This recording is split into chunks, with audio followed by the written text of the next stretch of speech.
Bonjour ou bonsoir à toutes et tous. Ça rappelle des vieux souvenirs. Je suis dans le jardin de mes parents. Maintenant, je dois dire de ma maman, puisque depuis lors, j'ai perdu mon papa, où j'ai tourné tant de vidéos, notamment en 2019, y compris celle-ci sur le nourrissage d'oiseaux, justement. Visitons un petit peu.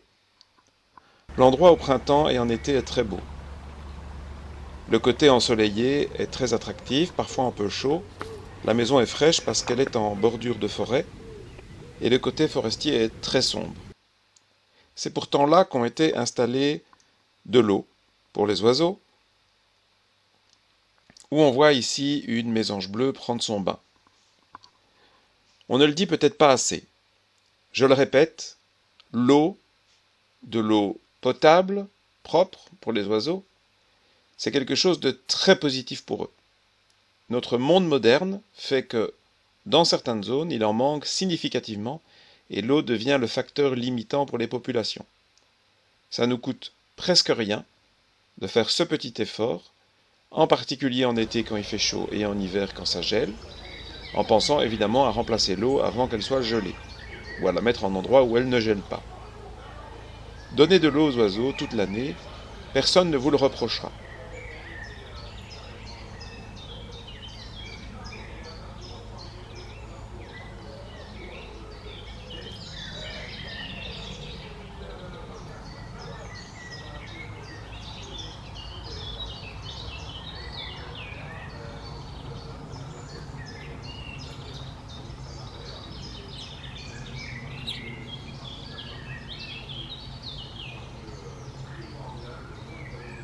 Ici, on voit que les mésanges se régalent de graines, et où est-ce qu'elles trouvent toutes ces graines?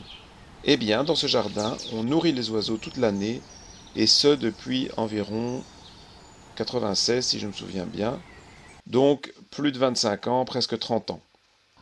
Est-ce une bonne chose ou une mauvaise chose? Il y a eu une nidification de pique-mares dans la propriété, avec au moins 2 jeunes, les adultes sont là aussi, et la réussite de cette nichée vient en partie du nourrissage. Le pic et pêche a eu le même succès. Vous allez voir ici sur la séquence des pique-mares, des pics et pêche. Je vais mettre le nom des espèces quand il y a une nouvelle espèce qui se présente.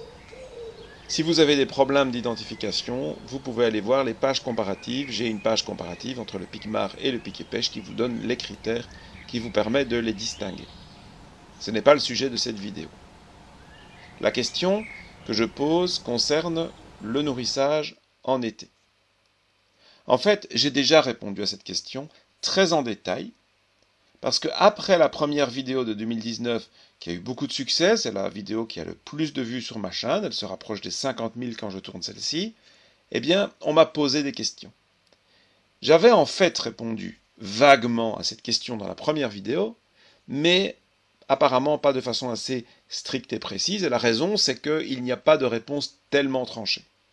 Alors j'ai décidé d'analyser ça, et toutes les questions qui m'ont été posées. Une autre question qui m'avait été posée, c'est peut-on donner des insectes aux oiseaux? Alors ici, je ne vais pas reprendre toute l'analyse que j'avais faite sur ces sujets, puisque j'avais une vidéo d'une demi-heure que je vous recommande, elle est très bien si vous avez le temps, si vous vous intéressez vraiment au sujet. Ici, je ne vais pas aller en profondeur. Mais vous savez que sur Internet, beaucoup de gens sont superficiels et veulent aller droit au but. Donc si vous voulez les détails, vous apprendrez beaucoup dans cette vidéo d'une demi-heure, où je parle des insectes, où je parle de nourrir l'été et l'hiver, où je parle des pandémies, des maladies qui peuvent être transmises par les nichoirs, les mangeoires, etc. Donc tout ça est dans cette vidéo. Mais ici, je vais faire beaucoup plus court. Est-ce qu'il faut donner des insectes aux oiseaux? Non. Est-ce qu'il faut donner du pain aux oiseaux? Non. Est-ce qu'il faut donner des boules de graisse aux oiseaux? Non.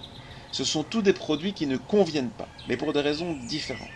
Le pain, ça remplit leur estomac sans leur apporter les nutriments et l'énergie nécessaires. Donc, ils peuvent tomber malades, voire mourir de froid en hiver. Donc le pain, jamais. Les insectes, non. Pourquoi?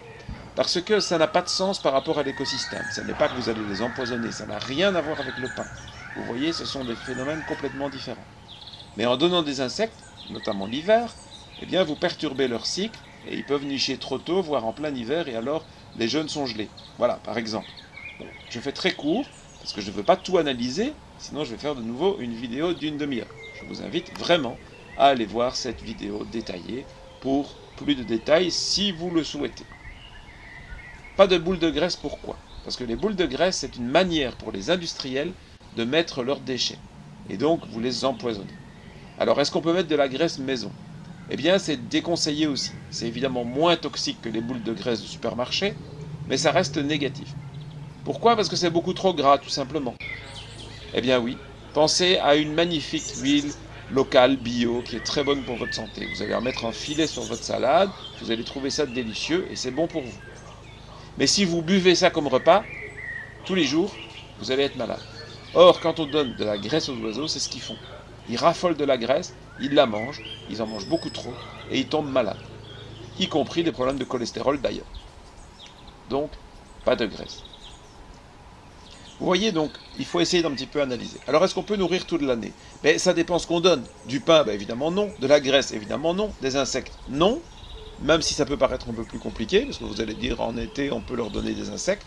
Ben, pourquoi faire? Il y en a plein. En tout cas dans votre jardin. Sauf si vous pulvérisez.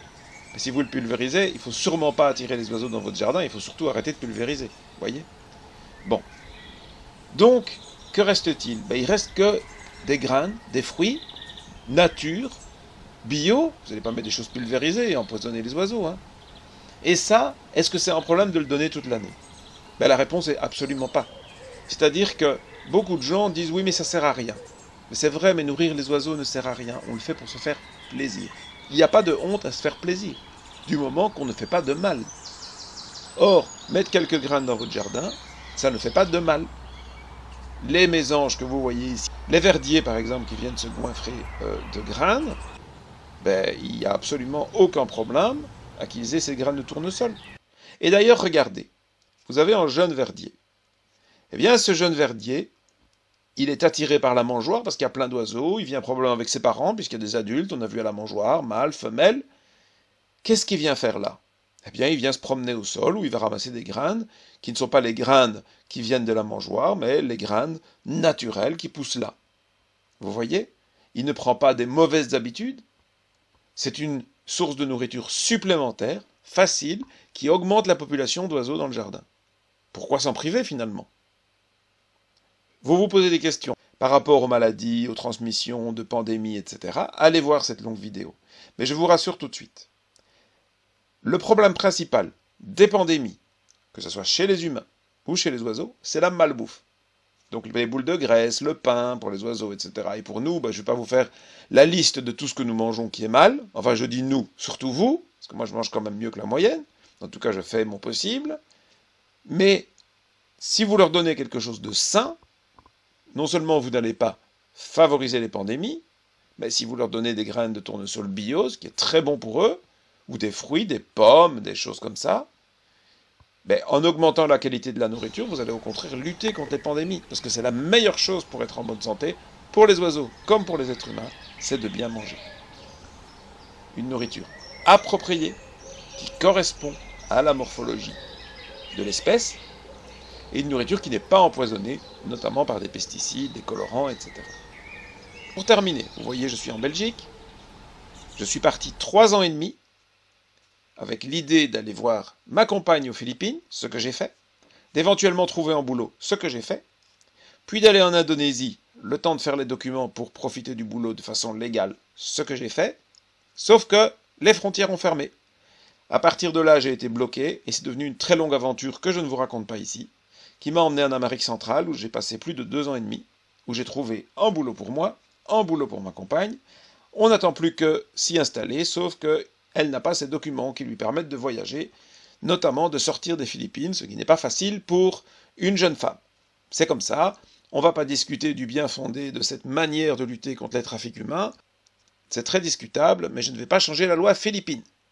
Et donc, je vais chercher ma compagne aux Philippines au mois d'août. Et d'ici là, je suis en Belgique, j'ai le plaisir de passer 2 mois avec ma maman, de profiter de sa compagnie ainsi que de son jardin, évidemment, et de sa bonne nourriture, soit dit en passant.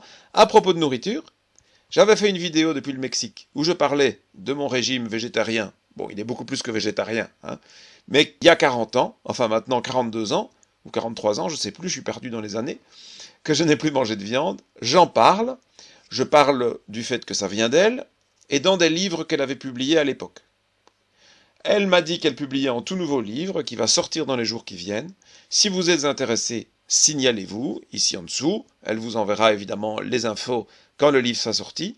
Ou bien vous pouvez la contacter via Facebook, où elle est assez active. En tout cas, elle vient tous les jours. Je vous mettrai le lien vers sa page Facebook dans les commentaires de cette vidéo. Je vous dis à très bientôt. Je vais essayer de faire beaucoup plus de vidéos. J'ai été complètement dépassé par les événements, notamment par mon voyage évidemment pour revenir en Belgique. Mais bon, là je vais essayer de trouver un rythme de travail et de vous proposer notamment des vidéos sur l'Ukraine. Il y en a 2 qui sont en attente. Et puis il faudrait que je vous parle évidemment de l'événement Prigojine qui a eu lieu hier et avant-hier. Merci pour votre fidélité et je vous souhaite un très bon été.